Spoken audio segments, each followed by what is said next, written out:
ایوار باش گوه دارو تماشاوانین بویر اف ام هون بخیر هاتنن دخلک کنودش برنامه تایبت جبوروش آوا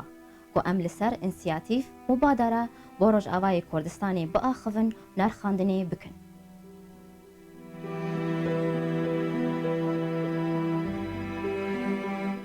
هر پنجشنبه اف برنامه ساعت 6 ایواری بشیوه کی زندی بیوشاندن. میوانین ما ین ایرو پاسپور نخوشین جنان دکتر فواز حاج ابراهیم و هر وهاج اسپانیای هنرمند غنی میرزو تبلیغ برنامه دبن هون هر دو بخیر هاتن.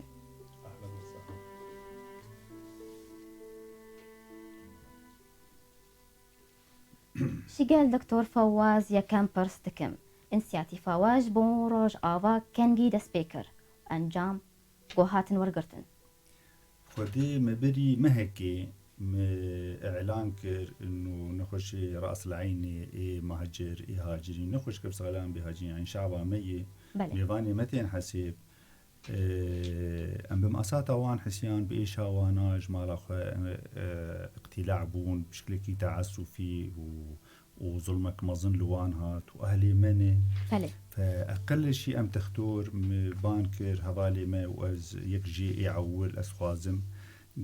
اموان بلاش معالجه بكن املاكي خذ خواه هجتني هناك نجان مقتنياتي خب خردرخن بريخوة زيريخوة بكل الأحوال تكسر منا كلفة إنه بريكم جوار دسكي بقدمي المساعدة وممكن أقل شيء معاينات مجانا برا بحسن إنه أم لبشتاوانا وأم بروان وحتى أم دعوكر إنه هبالي ميدنجي ضمي ما ببن وفين نقطة جي بيجم طبعا جاميرا هوالي ما إيه الحسكي باعتبار أول شيء هجمج شون ويدر كي وجه وان دبون بواجب رابون بريمة وتقصير نكرن وحتى دا انترنت هذا كان دن حمى اختصاصات وبجاميري قال لي كي مازن رابون سري مجبروان بلنده وامجي بتخازن بيجين وانا وهم اقل شيء نحيا طبي او مساعده وانا بك. بله دكتور انجامن جوهاتن جبين سيات في ورقرتن يعني ام بجن نتائج بين سياتي في مبادره. بخدي نتائج وينا از اعلان كر دريا ارتار شاندن دومه از هاتم قيام عيادي قباي دنا خشرونشتين يراس حين شقا كيف هم هات ناس كر انه سيقستن دني ودرمان داوان وعلاج كرن واز بساعدتك ما زند حسيان وروبرود هاتن دود هاتن سيد هاتن روكينا هات ازولو عازبهم انه قوقيج ما يقينكن رجعدن حفت هاتن شقا كيف هم هات هم كان حتى مرضي برسن حروتني بكاين راس عيني تناني بله ام دخل جامش خرد برج شغلن والكو خانيستندي معيلي وتشتك كارش خرديانا يعني ام اهلام لفدورو دنين وابي افانا يعني متعامله مع بوار خاص جانا نخش يمي يدين بركي محكي بوار غلط دبن ام تعصبن ام تعبن افانا خط احمر يعني دبيك ام تقبل بكن من طرف واحد از قيام لما ايفاري الانترنت فكر قباي هوالي كيما ضبوية سربست مجيد موسى دكتوري قلبية وداخلية دكتوري كي عظيم اعلان كرقو اجي مجانا عيادان جوار فكرية روجا دن يكي دنجي علمي كرقو اجي جاهزم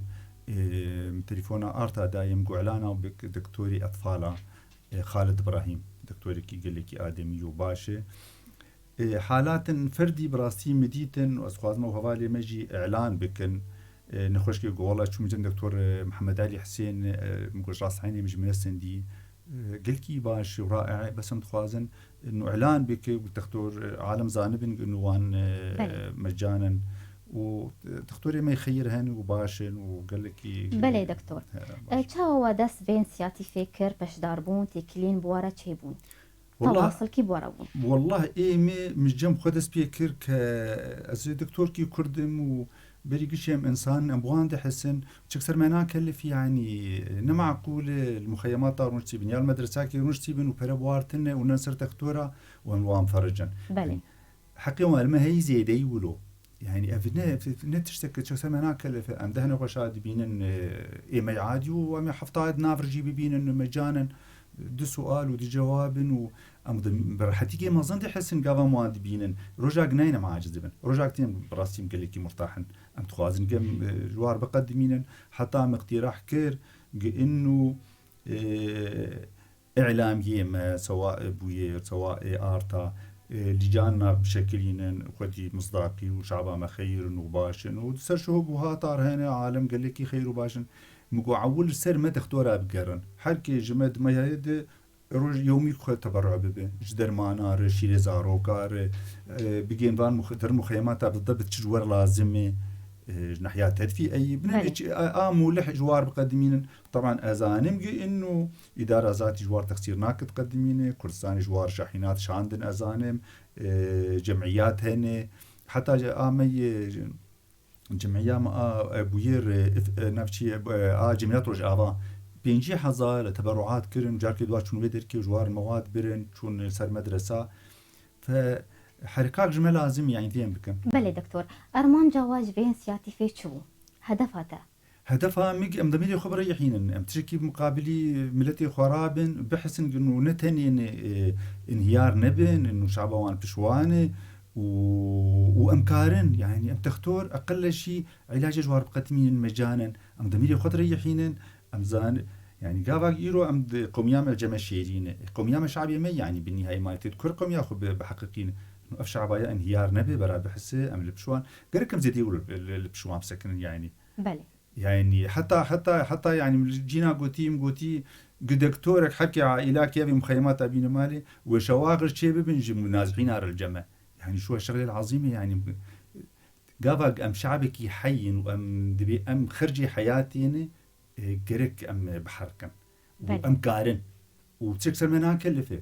يعني إيرو مسألة وجود ولا وجوده إنما مسألة إنه تزنجين بياتي زنجين أو تفرار بتهبياتين تبدو إيرو قرك أم جرو مستربن وخاصة دكتور طبقة واعي وشعبا ما دكتور أدنى واندمه قالك جايمش مش هترن والله بعلمي أخو بوعي أخو بمسؤولية أخو بوطنية أخو بس نداك يتكن إنه برا درخين وقت بحيز الظهور وبحركن بله دكتور وجوره تشترن استيم جم موزيك جن غني ميرزو تبخير هاتية ما مستا سپاس سلام سپاس برا بخير شتا وش دكتور فواز سرچاوا سپاس اهلا وسهلا شتا ده چارچوبه کاری و ده آلی کاریا واجبونا روش اوای کردستانی چی بو؟ والله سلام يعني دسبيكا يعني شروشا روشا بيجم ما كاركر بس نها اف تشتيقون يعني اف هجومات سرکانیه چه بو منطقه مر روجاوا يعني بريده هيبا الجالكين ما شكرن جالكين برشلونه بيجم يكي من او مظاهره مزن چه بو اسبانيا برشلونه مالر شكر وبراسي قالك بشتربون هم كرد هم بهتر اجنبي بو بهتر كتالان بو يعني جبونا نافي سريكانية نافي روجاوا بقي حمي عالم بزن تراجيديا قول سري مهاتيا وبشتي ويناجي براسي قالك جالكي شبويرك ما شكرن دام خویا کردن چه گوته سری ملت معنی دواره سیاسی ده پشتی یعنی دواره هنری ده جبراسی چند چالکی مشکل چند کنسرت يعني طبي نها او فيلمين ما جو مشاكر يعني او شيء يعني هر فيلم قوتي شكرن فستيفالك عم تشتغل سري كانيه تشبوا وتشبه ويران كرنا قول سري واحد يواخل كان دستي تركا ودستين وان ترويستا ايجا براسي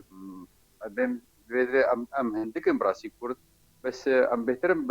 كتلانا رتكم بسبانا ركارد بله امي بحثا فيلم مظاهرة بكن لي انا هتخازم هزرو بريارة انسياتيفا واتشاواهات قرتن وچلو دسبيكر دما وچالاكي وبي دسبيكر چالاكينج بوروج آوا جالكين وقت نقول سلام بهتر الدناف خلكين كتلان ده وبراسي قالك يعني او برسبا واجي جبر قالك باش وقالك براسي يعني موقفك ستان هم سروكي حكومتا كتالونيا هم حميد شيء سياسي بدري يعني الآلية كردا ساكنين يعني موقفه وبرج داوي موقفه حكومتا اسباني يعني حكومتا اسباني دستي اردوغان بيقرب براسي او ناتو ده شريك يابن بس حكومتا كتلان وسياسة مداري كتلان برلمانتي وعمادي تلك لقديد نحميش براسي يعني كاريبي سري صدي نوت بردار انا براسي يعني هم بك كرد كملتك هم او ويرامبونا تي سري منها روجافا سري كاني بمرن براسي بله يعني مجدلو جابي بله ما مستجبو انسياتيفا و بيواندي بهنرمندن دن هبون وليه للاسف بيوندين هناك هبون بس او تجاوبات زيادة نبون بس هنرمند هنك ديشي هنك دستوا هبون كاربون كونسيرنا تشيكن خباتك يمكن بس يعني الاوروبا براسي خباتك كورتا قل سجلك يعني او تهيفي ولقى هايفينا مازن جوانا براسي انه ما تن هنرمند دار مشتغلين بهنك حتى ايجو كونسيرنا تشيكن وحيرم مشكل المانيا ولا اوروبا كونسيرت مازن شكل بو آلي كاريا سيدك يعني يمكن بس براسيا وتجاوا ولو تنو يعني للاسف يعني اجا بيهترزنا هذا شيء شخصي براسي يعني لا بس ولو يعني قال لك هاري دي يجي متخوز بهبره قال له هنرمند يمكن بس يعني بله تبحث هنرمند هنرمندي اسباني تكن هندري اسبانيا يعني ايه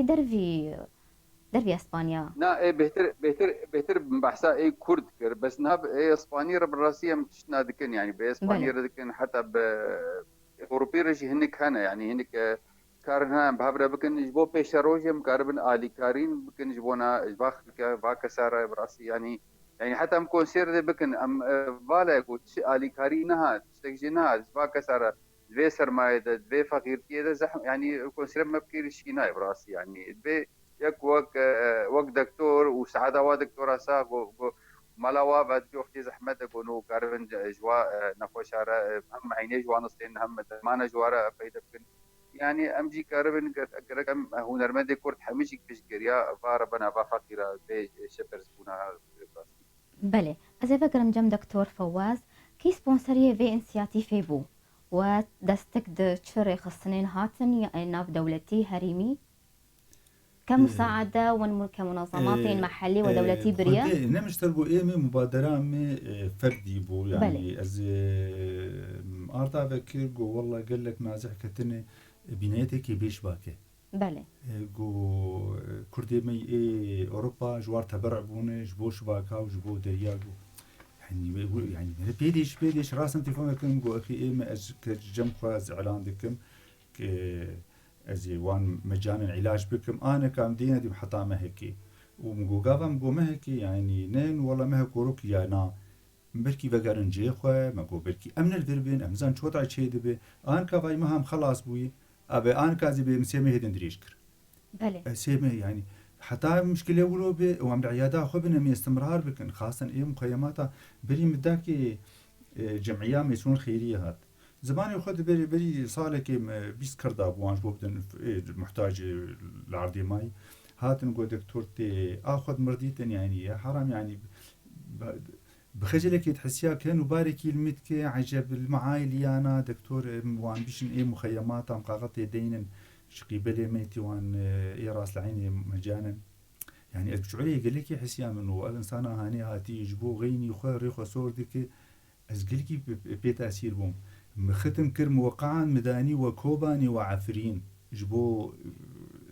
مبو ابانا كي قاغتي بدي ابايا درباس يعني اقل وش ما كين بي يعني سؤالك بيكون خوشي ديش ما درماني كي بديني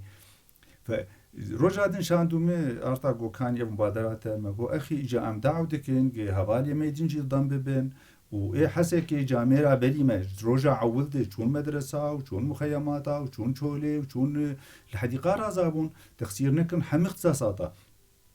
انا قال الجمع ايه ثابت ازم ايه نسائي ودكتور سربست مجيد موسى ودكتور احمد خالد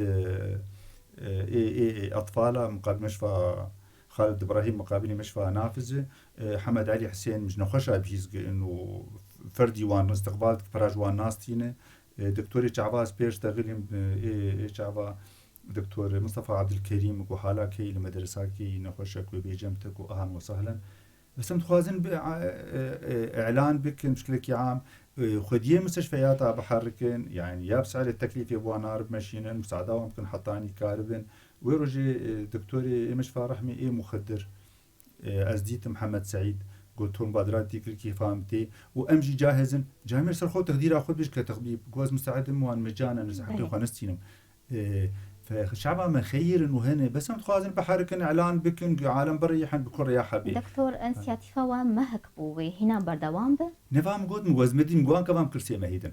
كرسي مهيدن دريش كر يعني انا زعما بركي ان كافا قرنجي خو وضع خوش بركي ازن الفيلم يعني قلتنا كيف فيلم قرب قلتنا خبن يعني انا كان قلت بو مهك يرون خوش نهاتني راس عيني زان كاتم بركي قيد حسن قنوم ده خلاص بوي اذا انك شقاف وش ما مزعاز بوم برابين كان جيبين برابين ان راس عيني باز فقير واز راس عيني از مجانا علاجني سكش مكي مناب ام جيان وضعك ما ان قلت وجود ولا وجود جارك ام نقول مستوى حدث بن جارك ام ترفع بكن شيء سر ماده سر برا نما مساله انه ام الكفلتي خوتني بكتي ام قشبون كفلتي ما هي وضعك شيء بو ام قش مستهدفين يعني وجوده من وجوده ما يعني ام فيش برا حكي ما سربن از والله از نهات ممكن ازيد يعتك ايش خرشيكم عملي بو شيء تو 4 صافين صار ما دفش عملياتها برداي في هبالي مجزان دخش خد وزعين عملياتها حاضر دكم حياخرج فلان دكتور ناخذ نرابيش مجزانم هر جنبي قيسري بك هر جنبينا هبي عملي بك كورتاج بك تنظير بك ادوزعينم عملي بوش يسو بين تقصري قلبي شيء كرن ادخل نسخه بريحين سي صاي نخش مرنمر ناشياء ادخل احتفاظي بنتيجه يجي بكم بله يعني تبك هناك امكانيات مري تراجع بكن لعيب طابي دفج طابي برد بريم سوي ذاك مخصص احتفاظي بنتيجه بكم وهبالي مكش مزانن معياده هشت علاجات عقم ومعاينات وحقن يطافولو بله دكتور تو بحثا قال لك دكتورا كر قبور آلي كارن لأن خوشخانين باجاري قامشلو تدستك داوة دواري نشترقريا جنانده كعمليات جراحي بصراحة دي صالة إدارة ذاتي إعلان كر لقامشلو مركزك والعامودية مركزك والديريكي أجينا متأكدم قيسريات كرن مجانا طبعا شي بلدي هي يجي مشفى وطني اللي هي او يا بكيري بشوفوا بروج عمليات اره مستوصفات اللي معظم اختصاصاتها اللي هي لما تقض في شري داويده هان كان بكيري شواره بكيري برو طبعا خلال دوامي ده ودرمان جديدن حطاني جهبي كافا درمان كي نادر برو جوار تكتبينن هي باصور ايجاجوار كار صرف بكنا كز بينا نزان براستي بس ام يعني تخازن كدكتور ام عيادي خجوار فكن وبراسي بخدي ام بخجلك يتحسن كجبر معايا يعني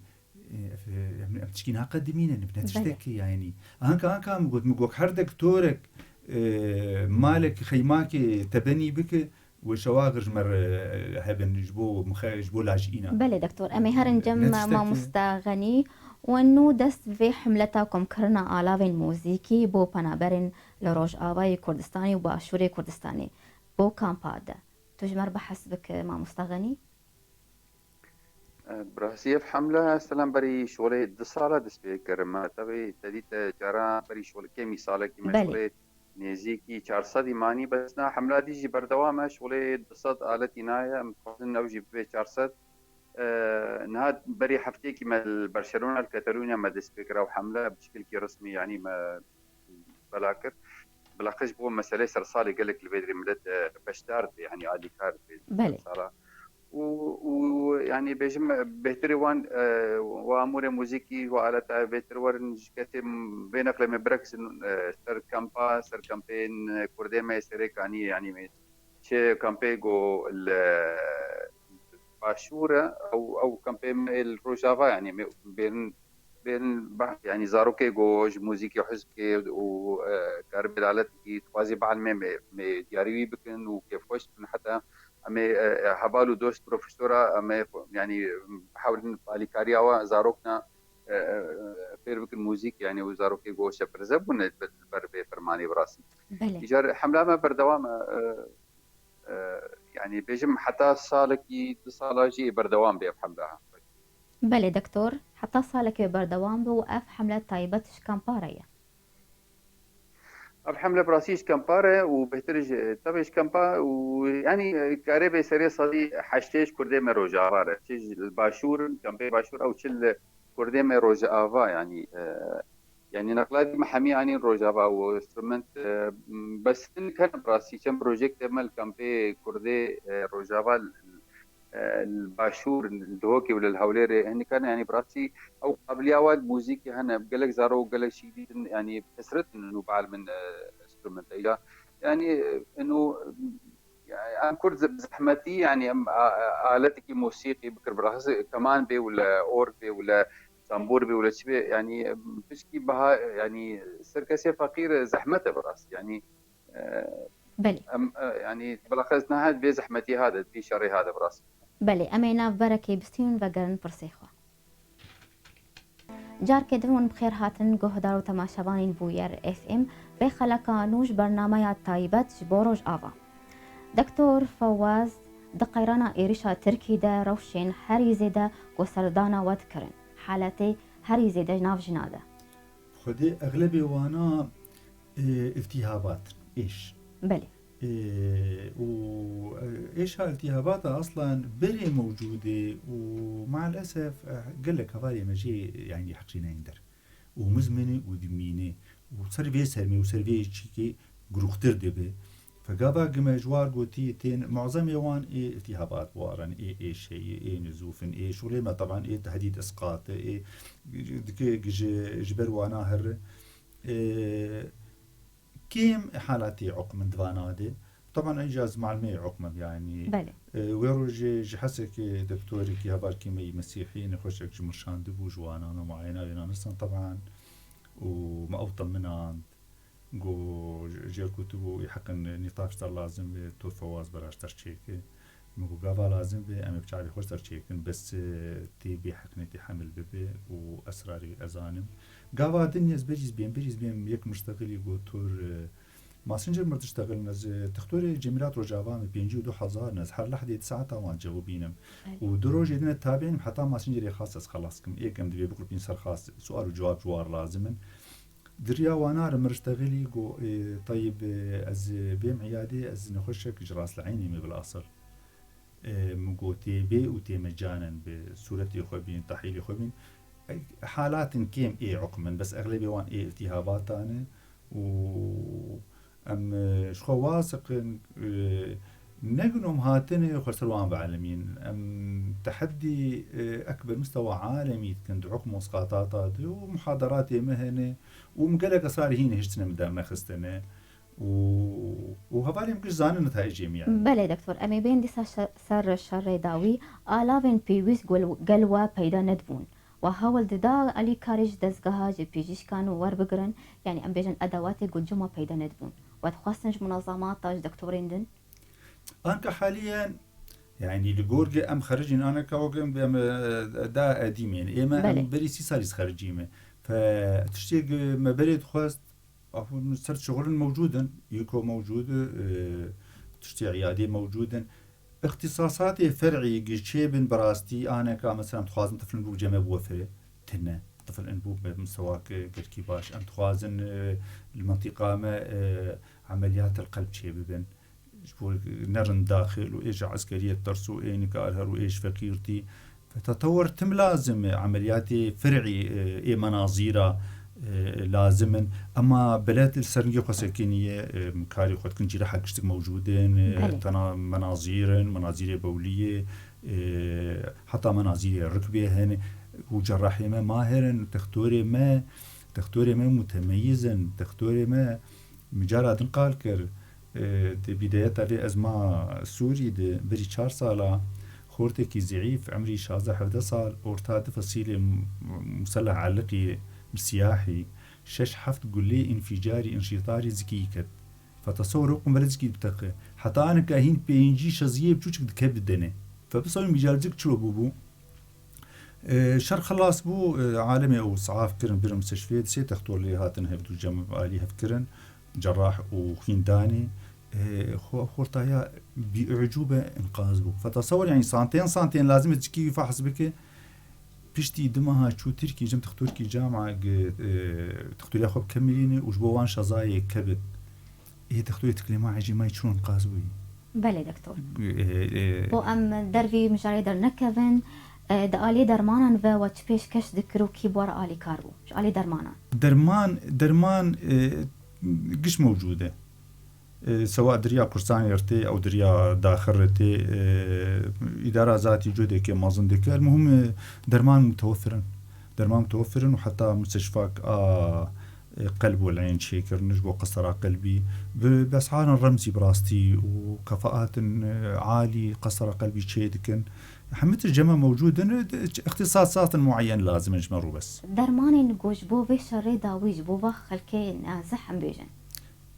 درمان حواب وار آلي كاربون درمان هنا بس أم تخوازن أم جوار مجانا بأمين بلي مجانا بأمين ممكن تقول مستوصفة هليلية مثلا فالجمع كمثال معاينة جيدة بن ودرمان جوار تقدمه بلي جا درمان معين هنا أجنبيين زحمتين لسوري قشي أو تناني بيكون أو أنا جوارتين أمن عندن بتهريبتين يعني زحمتيكي بس ده أمنا أما سري صديو نوت ونهج درمانا متوفرا درمان موجودا أم تخوازن جوانا زحارة أم تبرعاتها بكن أم جوار مجانا بأمين بلي يعني درمان تكتبينا ما يجي عم تشور در حباج جوار بأمين بلي أمي هرن جمع مستغنيش خواهي كم خوا بيشاندانج بو روش آبا جي كتالونيا دا سبيكر جي آلي وفا هاد بري خستن تجمر بحث بك؟ براسي أو خو پیشاندن لبرشلونه چی بو دیم روجا ده چی بو دیم يعني روجا بود دسبيكر شر رياضي دسبيكر خو پیشاندن لبرشلونه برنگ کی قالك منظمات انساني دارستان بور كردن وسياسيين برلمان يعني راسي مبس سروكين بارتي ناجي هنك هاتن يعني شكي قال لك مظلم بورا البدري هم سمباتيا ملتي كاتالان شكردار جدوب هاي براسي بس او مظاهره وقبه يعني بردوامي بوج شورشا روج افا شبكي البدري ملتي كاتالان قال لك اخبار روج افا يعني ولو بسر بلنداي تشوفيني جار او مظاهره براسي حتى امتون شغله يعني جلدار برشلونه دار درفاس بون يعني عدد کی گلی کی مظلوم راستی کسی گو بشداری و خوپیشان دانی اینو به خوپیشان دان پروتستو دجی يعني رابونها بله بله حكومة اسباني ريداوا هون في تشالاكي بكن تو اسطانجي هاتن بيشياوا تزحمتي نا وقتا بو خو بيشاندان تشدبن تن وك اجازه كي بلديه تصير علاقه حكومتي بيتنا بس براسي قال لك عربي بوليسا حاضر كون بيشيا قنصليات تركي بالنورمال وقتا خو بيشاندان تشدبن امتن بيشيا قنصليات تركي الودري يعني بروتستو تكرن وقال لك يعني بوليس خو حاضر كربو وبس امشون يعني وبرنكي اشتي يعني بروتستو كرندجي يعني كتنا سريكانية يعني برازيل يعني حمي برنكي خوش برنكي تشي برنكي قال لك يعني برنكي عاشتي درباس قال لك جرى يعني تزاني سلامها كاتالونيا وضع كي بشكي خراب ده شيء وبيشادن شيء يعني وضعي سياسي قال لك زحمه اوروبا ده كاتالونيا قال لك وضعي خطيره ايجار قال لك حاضر كرنا بوليس ابو براسي بس انه ما وبيشادن دجي تركات سريكانيه ده ما مستغني نارينا قال اسبانيا جي ريشا تركي را تشاوابو وهروها باش داربونا وان ناف في مظاهره ذهبوا براسي بهتر اسباني كتلام يعني كتلاني هون اسباني جابون حتى اوروبي جابون قال لك اوروبي هاتبون يعني ابغى لما السويد هابون المانيا هابون سويسرا هابون يعني ملتي اسبان حميتشك براسي دجي كتنا تركيا روجافا ده يعني هم جي وقتها عفريني جي ما خو بيشاندانك مازن شكر يعني تيسا ملتي اسبان حميتشك نبس كتلان دجي كتنا تركا دوي منطقه براسي يعني براسي مثلا نافي تركا اسبانيا وناف كترانا يعني بنخوشي تشكر يعني روبرو ترك نافي خو قماري دن خويا كرن افكاري حكومه تركيا يعني برنجكي نحقي دربسونا تشل عفرينه تشل سريكانيه الابيض يعني هم منطقه حمشك يعني حقيقتنا إجاب راسي ملتي بس إنه نيرينا حكومة إسبان أو نيرينا كالناتو نيرينا كشمكي جواكا ناتو دنا إجا أونا بشكي براسيم قال لك رهنت يعني نيرين حكومتا اسبان بله ما مستغني نيرين حكومتا كتالاني جدان يعني نيرين حكومتا كتالاني بكردارنا براسي نب كتنا تركا روجاوا بله ونحذر دكن كامبانيين دن لدار بخن دواري آليكاريا أبوريدا براسي نا كامبانيا دمشن همشل كتالونيا همشل ولاتي باسك براسي الولاتي باسك لك شالكي همشيتكن الهريمه باسك او در حوالي مجد ودر انا طبعا باسك يعني نا كرد براسي ترجم يعني كلمه بهتر اسبان وباسكارنا كرد قالكي كيمن جبولو يعني بشكي بقولوا درنج درباس يعني شبه بعربي بين بطيئه يعني بس انه امشاو يعني استلم براسي ما عندك نقلك بله ايجار بهيفي من ومكارب تشكي بكن يعني بيشروشي بو بنابرا بله دكتور فواز قالوا تاني واجن مبوار آلي كاربون ينظروك جي هبون ايمه اختصاصي بيركام بله نسائي ايمه اما ايه داخليه او ايه قلبيه وايه داخليه او ياوي ايه ورهر نفسها شكايات إيه داخلي ضغط ومشاكل وينا وهي اطفال او ازاروك هرجموانا بله بس از تليفون عمي جشار بكيري بشافو برو خلوي عمي 0932401 عيادام 422 211 مالي 433 016 بيريكك بيشتغل يجي كجبو زاركو اخذ يجرب جاوبينه حطاني دكتور كي بينه ولا جبو سر ايش كي بيجبو اسهال كي الماما ما هي مشرو مهري خوي مالي وعائله وخم علاج دكن مكارن واناجي بمشنمه داخليه وخنديه وما عسكري كيري بداخليه وما قشتك دكتوري كيري ومجي فهمتكن از تخازم مشتغلي كي بيجم انه شعبي ما بلا حكي مطمئن ب بريغوتي شوا رشقاوا گيا قمتا شفرشي ففرج ايجاب دوديه نزيك بو ام جيان زروا صعوباتا مرحله كم تير درن وامي حدي تير هرن ولازم بو خياي وعدد تنازل ويدس بي بك ازي مسألة بسيط بيجم بري 2 سالا 3 سالا لسر كوباني قلكي زحمة شيبو شر داعش اب اردوغان بو قرار عالمي او ارغام كر بيشمرگي كردستاني ودعر داوير وهاتن دستيفان كردي سوري قرتن غصب عني وينا رجع جير بي بحو قرارك ويبحو وتشكيد تنية وبرا شعبا ما نترسي ونهج وتشتك تنية بله دكتور وتاني آلی کاروج بو خلقی سری کانی ایگوش جی هواره خودر کتنن یان هن خوشن آوار هنن ان خوشن نازح والله مبكوا استيت فكريم انه كوباني يجي تقريبا نفسها مشكله دي ولو مشكله وانا مزمن بو هيدي بو بس قبل نغلطاك مثلا دسي خو بدن واناجي عفرينجي حتى تلتمر دوي كاتي مردام قلت التمر مقوش فتشكل كيش ما قلت نابج يعني شكل ما شفت دكتور بي يعني حفت حاجه دكتور نخش ياخذ بينا في منطقي هو انا اعتبار بكن جنان نخش من هو يد المساعده مجوار تقدمين دليما نابج بريوانا يعني كاف انسان هاتي مدرسي وابي هجري وابي خاني كري يعني كري وايه بزور دعيشه بنشترقوا انه مساله بو مسترجب هرا ف هم بشكل شافي خش هرا بكرن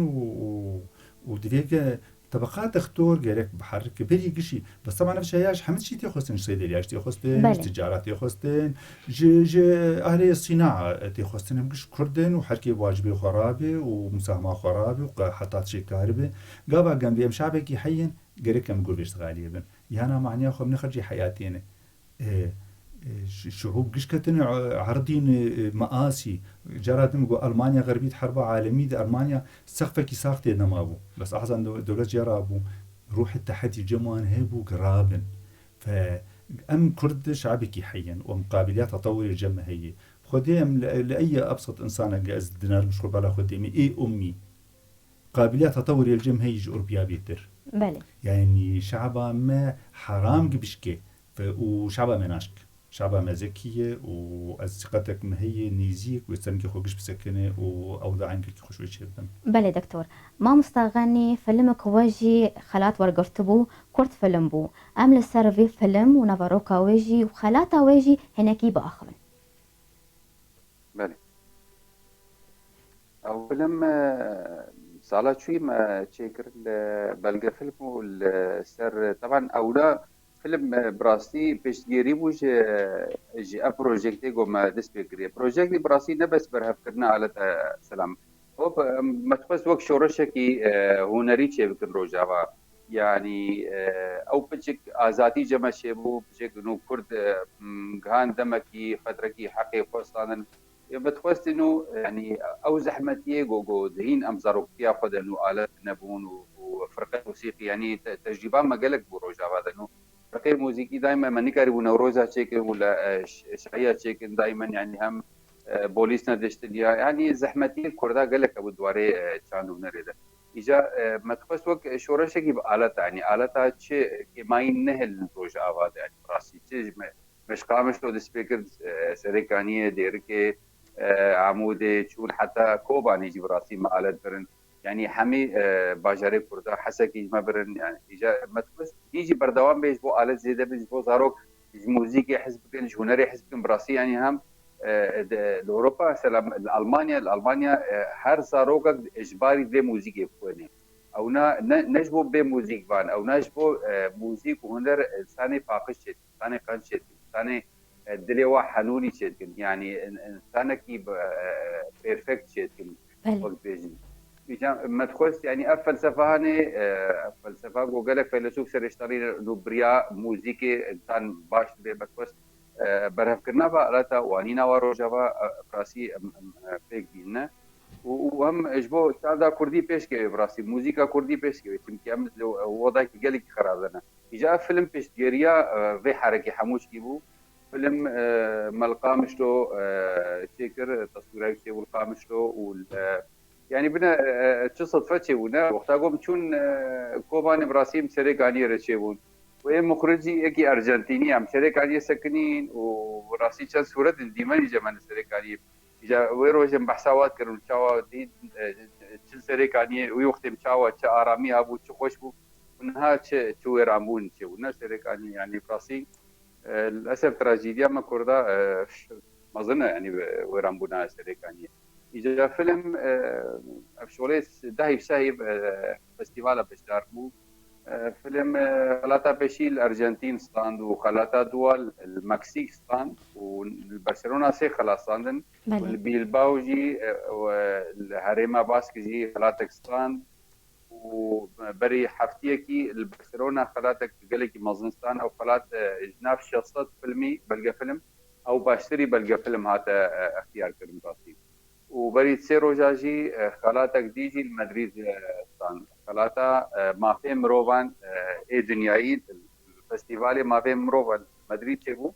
ويا وخلاص خلاص يعني باشتري فيلم قالك باش اما مستغني جوجوتنك تداوي هذا ودنم داوي سلاف شخلكي روجافارا وبهتر سلافي قرم كسي او يعني شبرزبو خرابو مالاوي تشبو او كسين بنابر بالاخص مستوى قرم في سرمايه جوارشين كسي سريكانيه ودبيج يعني رقم متفائل بانه ام بينا نوروج نيزيك ام فكر ارام ببيو منطقه وازاد بيجلستي واندج مني كردا وكس بقر مالي خب استامتي تشل سريكانيه تشل عفرينه تشل حمي جندو باجارو كي كردا وبهذه ما افسر سالك آرامی به سر خلقی ما روجا و حمی. سپاس. دكتور فواز قلت لك تداوي هذا؟ خدي قلت نام دفرعن يكجي بالفعل از شكرا اعلامي تكمل روجا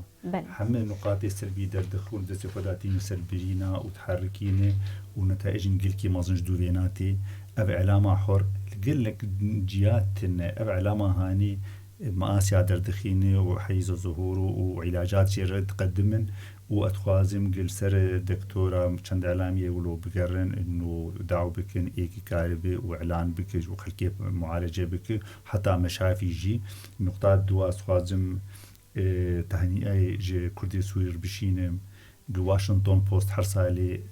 شخصية العام تقدمينه إيصال كردي روج آوان كردي سوري بفعاليات أخوة تأثير أخوة عالمي بقضاء أخوة سر داعش بمظاهرات أخوة حضاري تأثير أخوة لسر قرارات عالمي كرن ولو عددي من أوي بر ونا ومجاي بن كبربون ومنه دركتنا كرة عرضية قش لسر مساكينية وسائل كرة عرضية قشتكي بمرد اشتغلن ووضع ما دنارن مراقبتكن وفرج نيزيك.